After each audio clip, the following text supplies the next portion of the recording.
Well, our top story, Sri Lanka's parliament has been disrupted for a second day with lawmakers allied to the disputed Prime Minister Mahinda Rajapaksa hurling chairs at the marshals and allegedly throwing chilli powder at lawmakers as well. It was the latest violent incident in the crisis that has erupted 3 weeks ago when President Sri Sena suddenly announced that he had sacked Prime Minister Ranil Wickremesinghe and appointed Rajapaksa in his place. Rajapaksa supporters clashed with the United National Party lawmakers. And the Rajapaksa camp held protests inside the legislature. This after the speaker tried to bring a no-confidence motion against Rajapaksa once again for a second day in a row. The protesters threw chilli powder, as I said, at the speaker. Sri Lanka's sacked Prime Minister Ranil Wickremesinghe has condemned today's development in Sri Lankan Parliament, saying that this was not just a mere disruption of the House but an attempt to destroy parliamentary democracy. Wickremesinghe has dubbed today's events as an intimidation as well as thuggery. Well, we are going to get you more on what Ranil Wickremesinghe had to say, but let's also go across live to Namal Rajapaksa, who is a Sri Lankan Member of Parliament and also son of Prime Minister Rajapaksa. And Namal Rajapaksa, thanks very much indeed for joining us this evening. But I mean, what is the real defense here? 2 straight days of disruption of Parliament, and today we believe, lawmakers from your side actually threw chilli powder at the Speaker. Well, first of all, I must say we have to go to the crux of this entire issue. Now, the Speaker himself has been acting very biased for the last 2.5 weeks. In fact, the Speaker is acting as if he is the Speaker for the UMP. The Speaker should be acting independent and have a fair hearing. Now, we have nothing against the opposition bringing a no-confidence motion. They can bring the no-confidence motion. We have nothing against that. But the way the Speaker is doing it, violating all standing orders, violating all parliamentary procedures, there is no way the Speaker can allow that kind of practice. So but, this is why MPs. But Namal Rajapaksa, you're saying you are not opposed to a no-confidence vote inside Parliament, but that's not what it looks like from the scenes that we've been seeing in Parliament for 2 days in a row. Yesterday there were chairs being thrown, and today chilli powder being thrown. I mean, how is this constitutional? See, we have to look at how Speaker conducts Parliament. Now, on his standing order, it clearly says how you can bring a no-confidence motion. So when Speaker decides to bring a no-confidence motion in a way he wants, and he thinks how we should vote it. But, this is why the government MPs doesn't want Speaker to bring this kind of ill practice to the Parliament, and that is wrong practice. That is wrong practice for the entire Okay, you're saying, I understand. You're saying that the Speaker is wrong in the way he is conducting the no-confidence motion inside the House. I would agree with you there. But the fact is that you are not even responding to what the Supreme Court said, which is the dissolution of Parliament was revoked and that the confidence motion has to go through. So this looks like a completely, you're not agreeing either with the Apex Court or what's happening inside Parliament. Yeah, now let me add one more thing. Like yesterday's incident happened when Speaker wanted to take a vote against a speech, and then you saw on media, we all saw on media, the international media, how the opposition members took knives to the chambers. You know, how Ranil Wickremesinghe, honorable former PM, will justify that. And today there is a claim saying there were chilli powder thrown in. Who knows who threw it? Who knows whether the opposition members threw it? So the Speaker has to have a proper investigation. Speaker hasn't carried out any investigation or the parliamentary police. But who is going to carry out this investigation? To the world, it looks like there is no Prime Minister, there is no leader right now in Sri Lanka. Who is going to be conducting this investigation? What is the way forward here, Namal Rajapaksa? What can we expect to come out of Sri Lanka now? Yeah, I want to add one more thing to the entire. Now, what Speaker said yesterday that he doesn't recognize the government of the opposition, right? And how come he bring a no-confidence motion against the government Prime Minister today? So yesterday he says he doesn't recognize the government. There is no government of opposition in Sri Lanka. And today he's saying he's bringing allowing a no-confidence motion against the government Prime Minister. Okay. The Speaker's statement is self-conflict. I'm just right? asking you a simple question. Yeah, I'm just asking you a simple question to anybody outside. It looks like in the voice vote, 22 people or lawmakers voted against Rajapaksa. Isn't that evidence that you do not have support? We do have the majority. When the opposition and the speaker decides to bring a no confidence motion, according to the standing orders, we will face it. And at the same time, court hasn't withdrawn the resolution of Parliament. Court has left branch for the hearing, and it's a temporary suspension till the court gives its judgment. So if the court decides to allow the Parliament election, then what's going to happen? Okay. So the resolution of Parliament is still there. It's not totally revoked. It's on hold till the court give a judgment. Okay. So the way forward is to wait for the judgment of the Supreme Court. And we sincerely hope that the Supreme Court will stand by the public and allow the public to select the Prime Minister and the stable government. And obviously everybody, independent. Yeah. All right. Namal Rajapaksa, thanks very much. We got your point. You're saying that the Speaker must respect the constitutional provisions, also wait for the verdict of the Supreme Court and then decide. Well, we certainly hope that both sides, both the opposition party and the party in power, we don't know which one that is, upholds the constitutional provisions, and let's hope that there is a way forward here.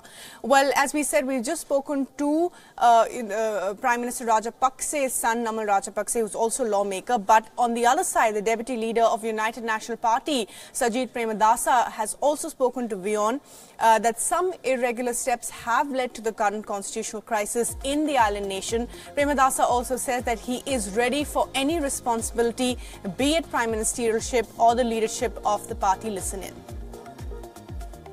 I've always mentioned that I'm ready to undertake any task, any responsibility that I am bestowed with.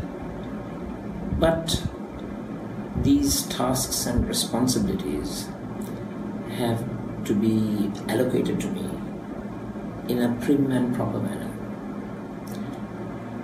following credible political guidelines that ensures democracy and freedom of choice. Just because people ask me to assume positions, I will not do so of my own singular volition. The process has to be foolproof democratic. The parliamentary group of my party, the working committee of my party, the present leadership, and combined with that, His Excellency the President, they all have to agree to the task that I will be bestowed with. So there will be no singular action determined solely by myself. That will not happen with Sajid Premadasa. And Bruce Harrison is joining us now from Seoul for the very latest on the developments in North Korea. And good to have you back on the show. Now, Bruce, you know, North Korea developing a new high-tech weapon is not exactly good news, especially for those who've put their money on making this deal work and defended it, despite, information trickling in that North Korea has not exactly done much in terms of its attempt to denuclearize.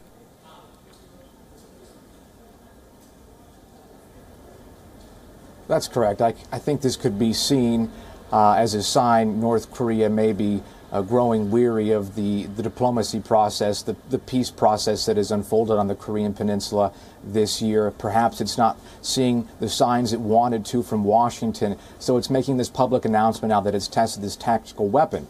Key word there, though, is tactical. This is, according to North Korea at least, not a strategic weapon. So we've even heard through South Korean media quoting a local government official that this likely may be a long-range artillery piece, something that could target military forces in the area or be used in defense, but not necessarily an enhancement of its nuclear arsenal like the ballistic missiles and nuclear weapons that it has threatened the United States mainland with. Strategically speaking, for strategic weapons, the North Korea hasn't tested any of those this year. It's also worth noting that Kim Jong-un didn't explicitly say that he would stop that. He just simply did. But for those in the United States, especially within the Trump administration, I think, as you suggested, this is a strong sign talks may be unraveling. Talks may be unraveling, Bruce, but the other flip side to this would be that there haven't been any strong sort of sudden reactions coming in from Washington about this latest move from North Korea. And of course, Mike Pence continues to say that that talk with Kim Jong-un, earlier next year will continue to happen.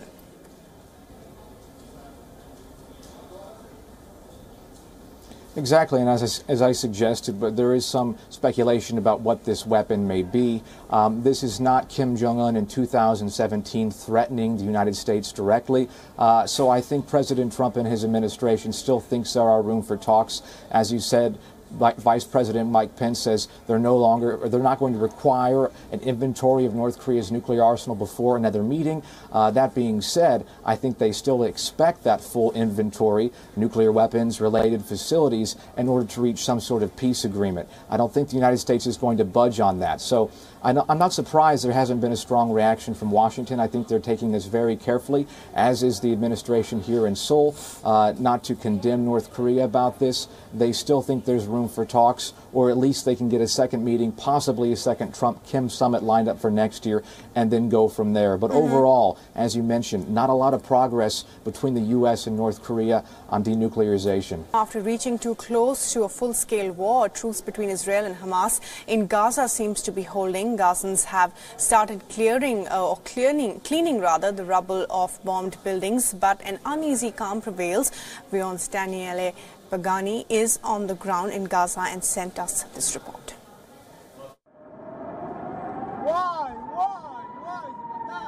A few days after the worst escalation between Gaza and Israel, citizens of the Palestinian coastal enclave assessed the damage and cleaned the rubble.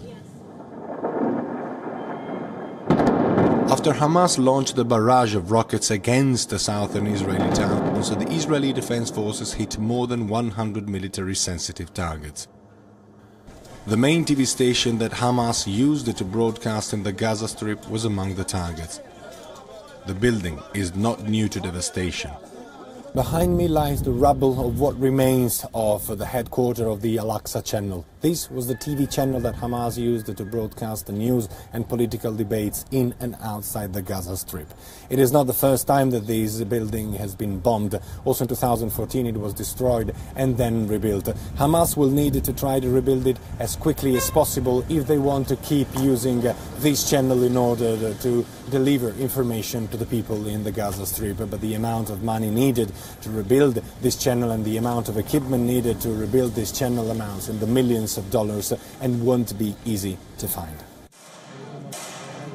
This building, as others targeted during the raid, is located well inside a residential block. It is surrounded by houses where common people live. When things flare up, citizens in Gaza know what to expect. They check their phones repeatedly. The Israeli army sends alerts before targeting buildings that are located inside inhabited areas. After that, citizens have a few minutes to reach to safety.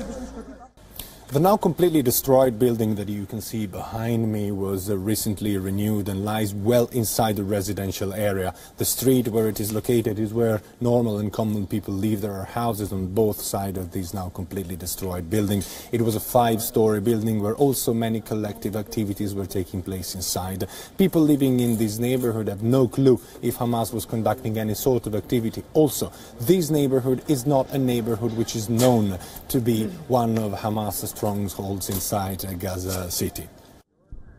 The Israeli army defines all the targets it hits as military facilities. But these are often anonymous and normal buildings located right in the middle of residential areas. The people of the neighborhood are often not aware of any activity Hamas or other factions active in Gaza conduct in the targeted buildings. There is a lot an anonymous edifice can hide in Gaza. Some of the tunnel, for instance, are hidden inside houses. The exchange of rockets between Gaza and Israel was the strongest escalation since the 2014 war. For hours, the world watched without knowing what was coming next. The choice to stop military operations prevailed on both sides, and an uneasy truce seems to be holding. After the recent escalation and the subsequent agreement on a ceasefire, which seems to be holding despite standing on very shaky ground, things here in the Gaza Strip have gone back to how they were 2 weeks ago, when money from Qatar started pouring in order to pay the salaries of those Palestinian government officers who have not received a proper salary in months.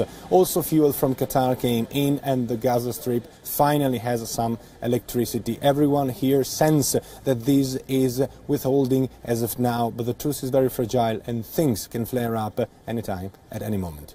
Daniele Pagani in Gaza, reporting for Wion, World is One. And Daniele Pagani is now live with us from Gaza. And Daniele, how are things now at the Gaza Strip? You were saying, of course, there in your story that it is certainly a very fragile peace.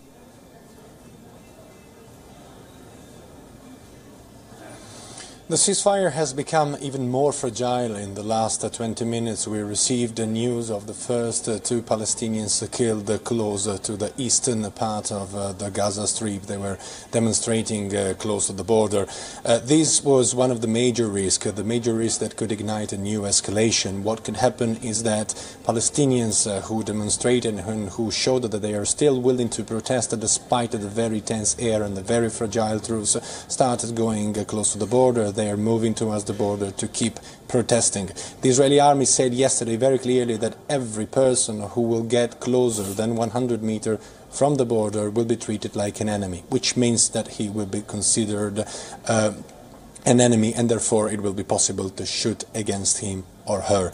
The first 2 Palestinians have been killed. We are going to move closer to the border in half an hour, and we will try to understand from there, from the ground, how is the situation. The latest from Britain, where the Prime Minister Theresa May has dismissed reports of either stepping down or conducting a second referendum.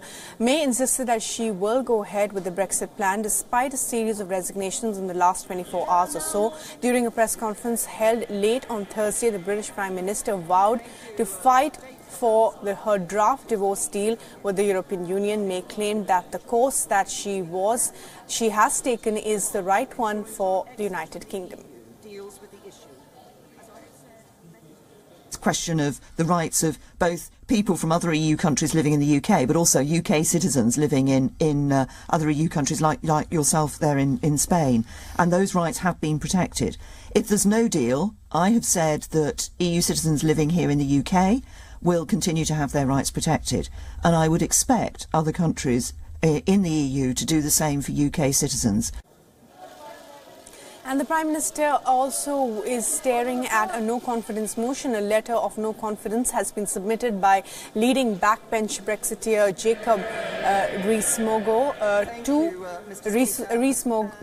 to the chairman of the Tories backbench 1922 committee. A vote will be triggered if 48 Tory MPs wrote to the chairman of the committee. When May was asked if she would resign in light of all of this, she said, and I quote, "And what do you know about Geoffrey Boycott?" Well, Geoffrey Boycott stuck to it and he got the runs in the end, unquote. Meanwhile, reports claim that Michael Gove has rejected May's offer to be the new Brexit secretary.